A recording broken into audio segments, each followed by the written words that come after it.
Will you lift your hands? Lift your hands to the Lord. Flowing from. Come on, just lift your hands.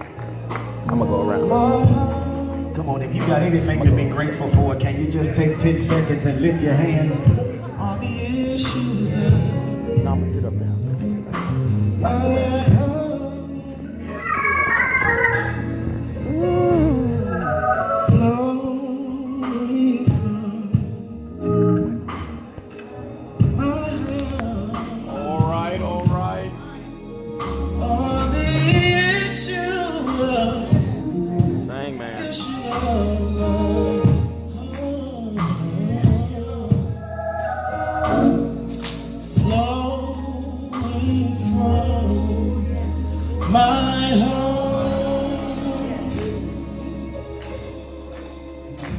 Are the issues of my heart, His gratefulness. If you love the Lord in this room, can you clap your hands like you love Him? Come on, I said if you love Him, can you clap your hands like you love Him? I said if you love Him, can you clap your hands like you love Him tonight? God bless you. While you're clapping, can you help us celebrate our proud pastor tonight? Let's thank God for Pastor Harvey Walker. Come on, let's celebrate him tonight. I said, let's celebrate him tonight. Amen. Let's thank God for his lovely wife. Let's celebrate her tonight.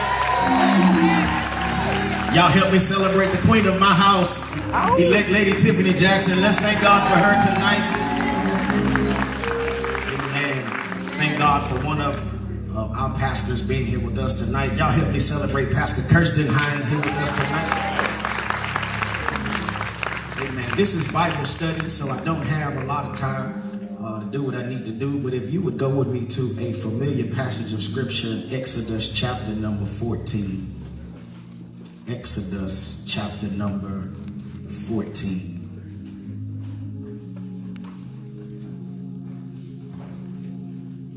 How many came to church for a word tonight?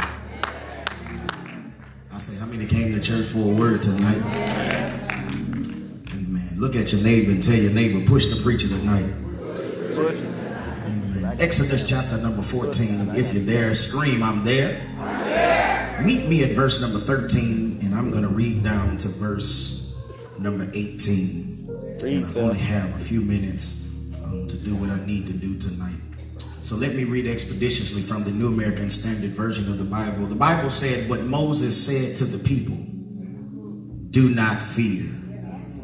Stand by and see the salvation of the Lord, which he will accomplish for you. Somebody scream today. For the Egyptians whom you have seen today, you will see them again no more forever. The Lord will fight for you while you keep silent. Let me pause and just pre-preach this text. Look at your neighbor and say, shh. Tell him you talk too much. Verse 15, then the Lord said to Moses, why are you crying out to me? Tell the sons of Israel to go forward. As for you, lift up your staff and stretch out your hand over the sea and divide it. And the sons of Israel shall go through the midst of the sea on dry ground. As for me, behold, I will harden the hearts of the Egyptians so that they will go in after them. And I will be honored through Pharaoh and all his army, through his chariots and his horsemen.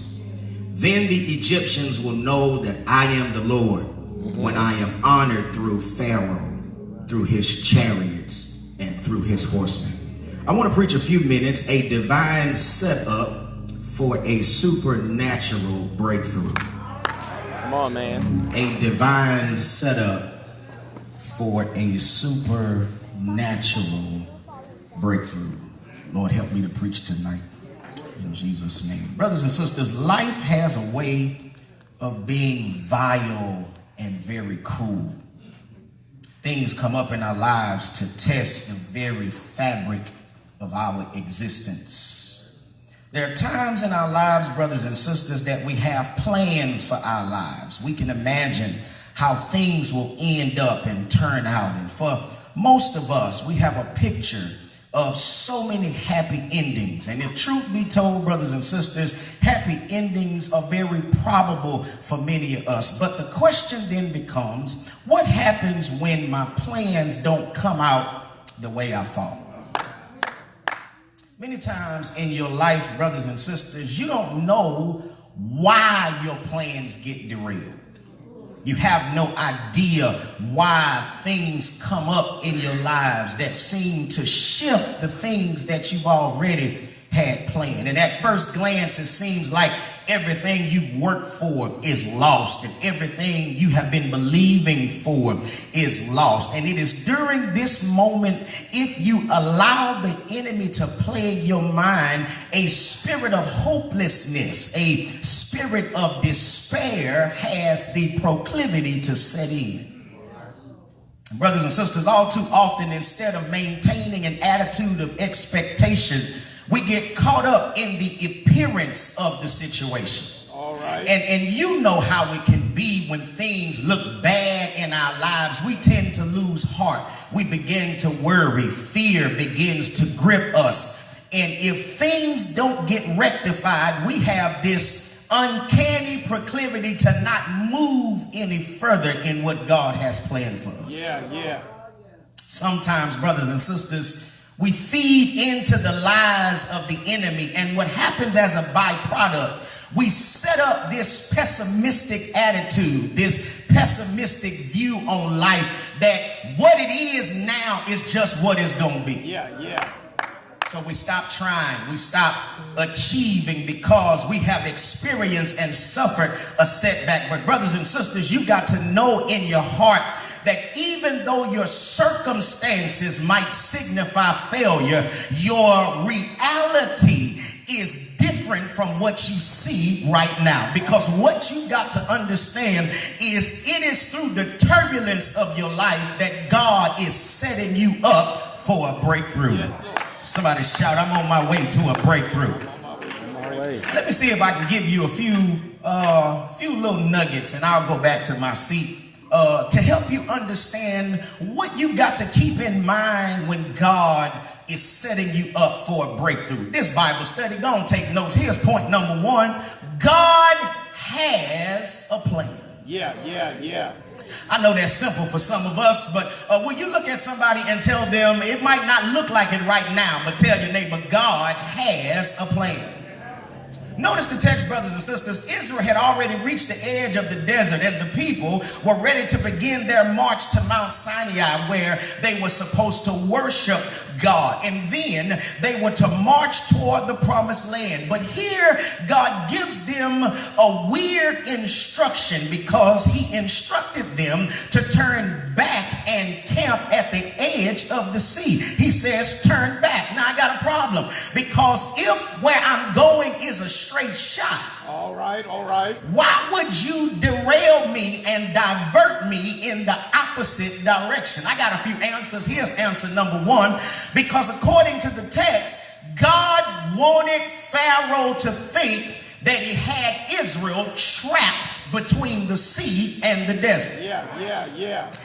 Brothers and sisters, very simply, Pharaoh would hear that Israel was camped by the sea, and he would immediately know that they were trapped. In other words, you see the hand of God setting up God's enemies by making his people look like they were more helpless than they really were. I know I'm not talking to everybody, but is there about 10 of us in here that can testify? I've been in some situations that look like it seemed impossible, and here is what you didn't understand. You didn't understand that your enemies thought one thing, but they didn't know God had an alternate motive for getting you in the situations that you were in. Come in, let me see if we can have church on a Wednesday night. There are some situations you need to thank God for, because even though you didn't see it right then, God was working his plan out in your life. Now, if you like the Bible a little bit, you can testify with me in Romans 8 and 28. This for the believers. And we know, preach man, that all wish I had a church in here that can help me testify that what that word means in the Greek is synergeo. Synergeo is a strong word because it literally means that God takes a mixture of the good and he takes a mixture of the bad and he works that thing out for his good, watch this, and for his glory, which means even when your enemies think they got you under the gun, they don't know that God's plan is bigger than what your enemies think about you.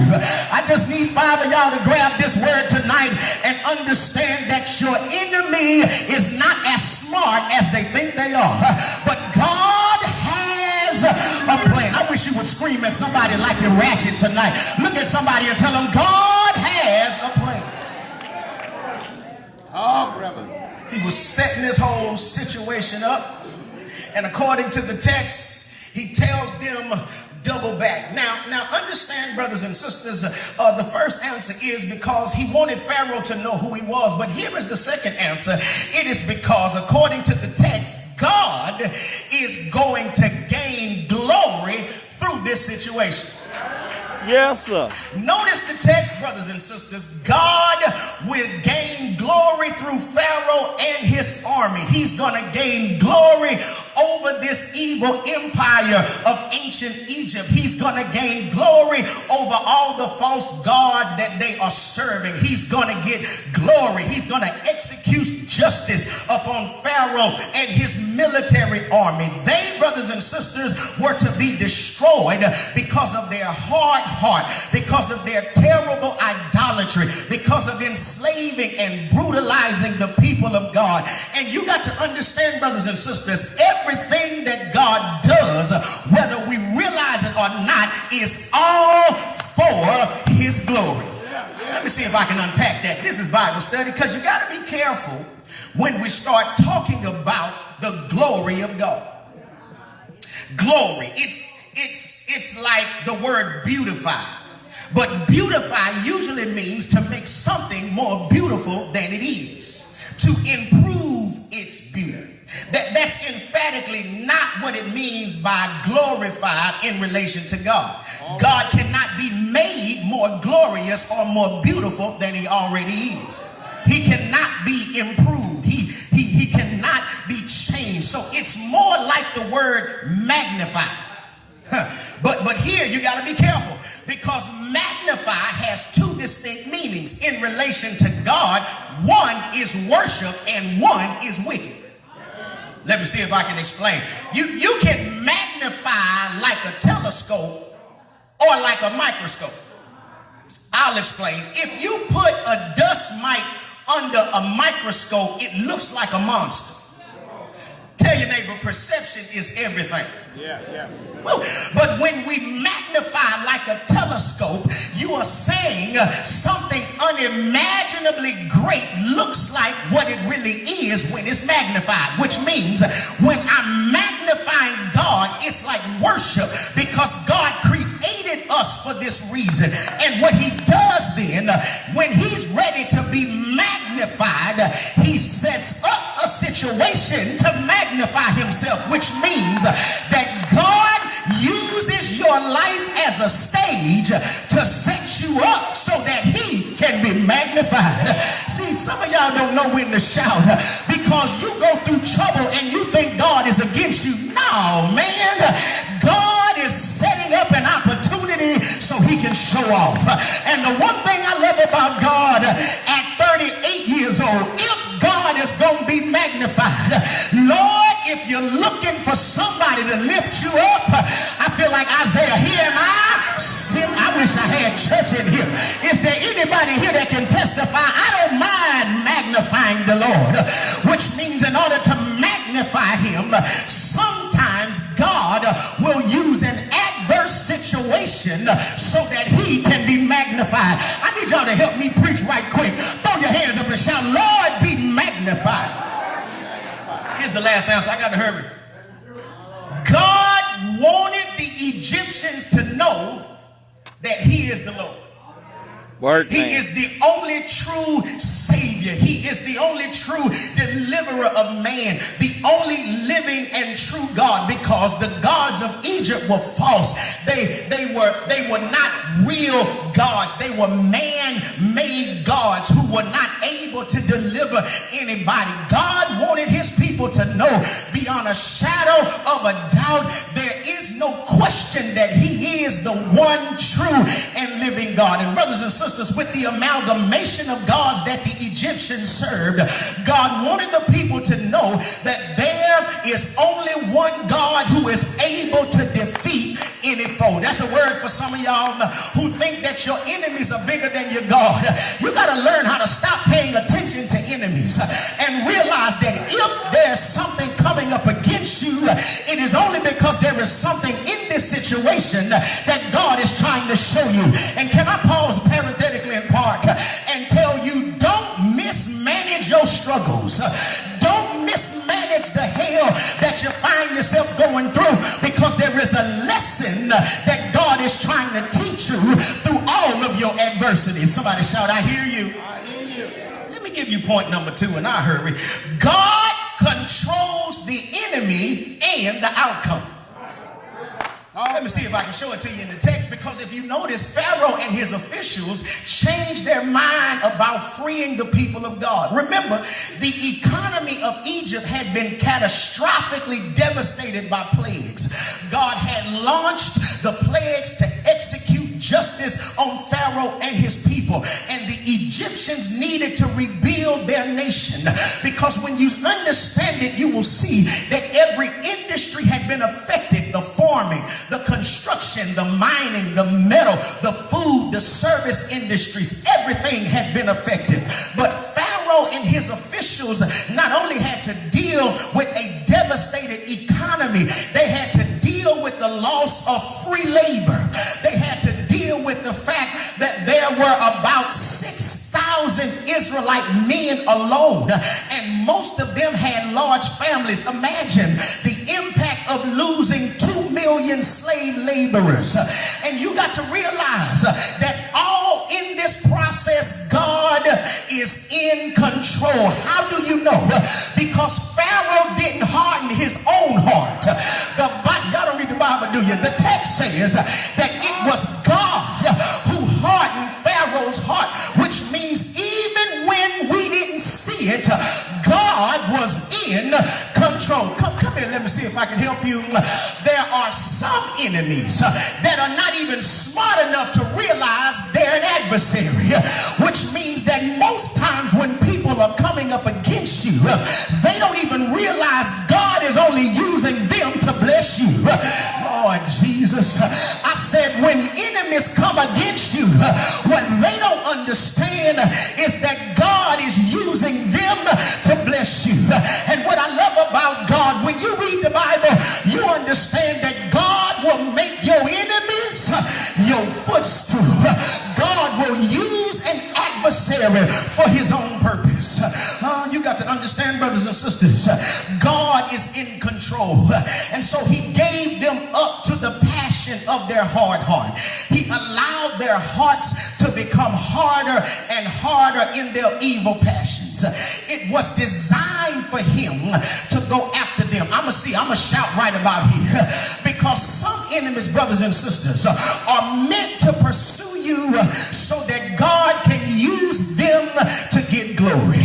So I had to ask myself, because I like to read and I like to investigate the text, so I'm tripping, because I had to ask myself, Lord, when I read this text, I see Pharaoh rallying his best men against, watch this, an ill-equipped group of people who had no military experience, which means they wasn't even smart enough to fight you back. You calling all of your generals, you calling all of your army to fight people who couldn't fight you back. I'm tripping, because it don't make no sense. If you know these people are ignorant, if you know these people have no military experience, why would you call your best to fight them? Come here, let me see if I can answer your question. It is because in order for God to destroy them all at one time, I need you to bring your best. Wait a minute. You got to understand, brothers and sisters, that God is so big and God is so bad and God is so much in control that God will orchestrate all of your adversaries in one place at one time so that he can tell all of us, them brothers you see today, preach man, you ain't gonna see them no more. Now how is God gonna accomplish this? I need you all in one place at one time, which means here's my shout. It don't matter what things look like. It don't matter how bad things look. God is working it out. And that's why the old songwriter said, while you trying to figure it out, God has already. I wish I had help. Come on, tap two people at your table and tell them God's already worked it out. Tell them you tripping for nothing. God's already worked it out. I hear you. All right, here's my last point. I got to go, time up. Here's my last point. You have to know, brothers and sisters, how to trust God in a crisis. Woo. Notice the text, brothers and sisters. It was the fear and the cry of God's people. They were afraid because when God's people saw the world's most powerful army marching over the horizon toward them, they were unarmed, so they didn't know how to fight. So now they are stricken with fear. They are in a crisis. And in a crisis, brothers and sisters, we have a tendency to think rationally or irrationally when we are gripped with fear. Fear, brothers and sisters, it crawls up your scalp, threatening to devour everything about you. Fear, it's never satisfied. It's always looking for its next victim. Fear is a bully. It's a predator. It's lurking beneath the skin. Fear. Oftentimes when we fear, it's connected to the pain that we think is coming next. It's fear. The Israelites are looking at the fact that there is an army behind them, and they know that pain is coming next. The people of God felt hopeless and helpless. They were a defenseless people, including the women and the children, about to be attacked by the mightiest army in the world. They saw no way of deliverance. They were gripped with a deep, intense despair. They were blamed and condemning God's leader because notice, whenever they get in a crisis, they always blame the man that was there to help them. Come here, let me give you a quick word. I'm going back to my seat. Don't hurt the help, God. I said, don't hurt the help. Don't hurt the people that was designated to help you out. And see, some of you have made enemies out of the wrong people because you forgot. Look at you. Look how you looking at me. You forgot where you came from. Ain't it a trip that some people that you helped, you paid their bills, you made sure they had gas in the car, you made sure that they wasn't out, that their kids had clothes for school, that they had school supplies, and the moment they got on their feet, they start talking about you like you had never helped them out. You got to understand, brothers and sisters, when God has orchestrated you some help, don't point your finger at the help. You better learn how to thank God that somebody was raised up to help you. Did you read the text? Because when you read the book of Exodus, you remember in chapter number 3, they were crying out to God, and God heard their cry, and he raised up Moses to bring them out. It is these same people that's at the precipice of being delivered, that when they look at calamity, they go back and blame the leader and said, if you'd have left us where we were, we would have been better off. And Moses looks at God, and God says, why are you crying out to me? They are gripped with fear. Can I ask y'all a question? Have you ever been gripped by fear? Have you ever been in in a situation that you felt helpless and hope. Now I know you in church. You got your Sunday go to meeting face on a Wednesday night. But take your mask off real quick and let's be honest. I don't care how much you pray. I don't care how much you fast. I don't care how much you read the Bible. There are sometimes fear will grip you. There are times when circumstances come on you that you don't see no way out and fear starts to grip you. Have you ever been in despair? I got to ask y'all a question. Don't God know how to pull you out of your spirit of fear? Because the Bible says God has not given us the spirit of fear, but power, love, and a sound mind. Let me get out of here, brothers and sisters. When we learn how to trust God in a crisis, then you understand that when I cry out to God, it is the epitome of prayer. So here's my close. Whenever I'm in a crisis, I got to learn how to stop complaining and start praying. I said, you got to learn how to stop complaining and start praying. Let me ask y'all one more question.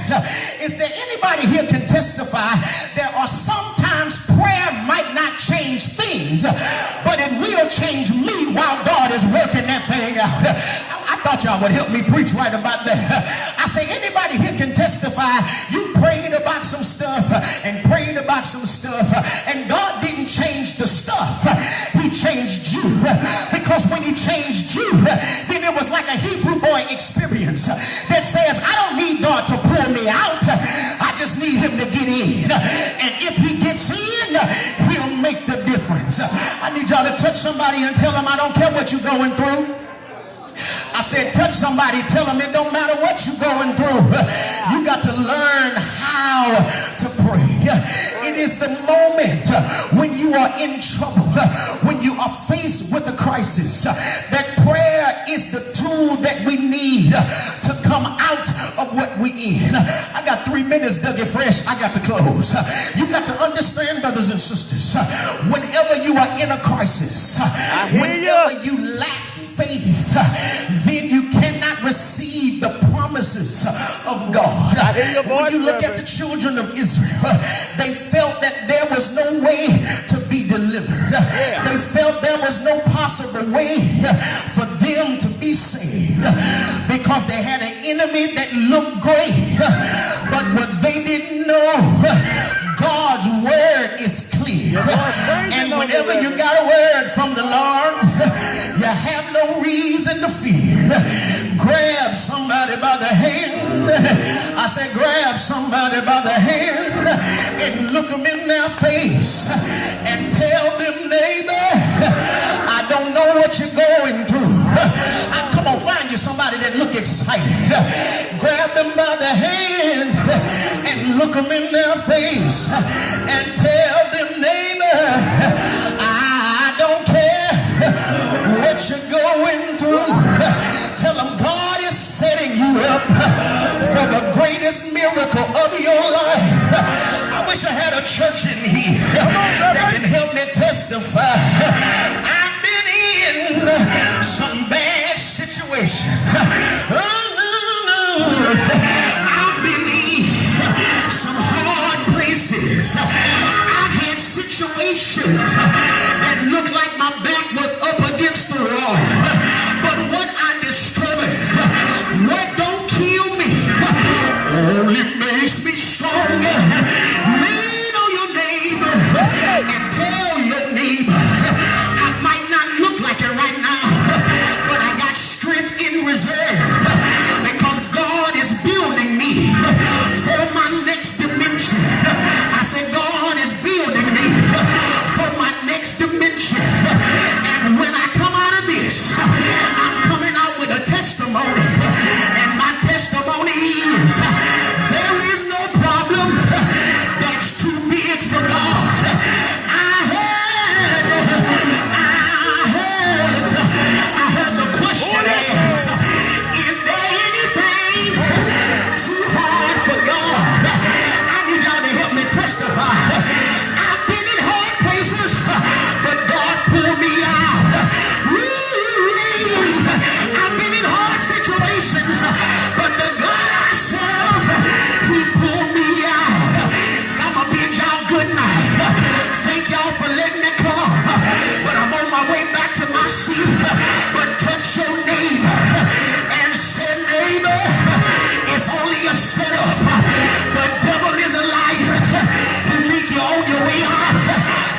he don't know I'm not on my way out.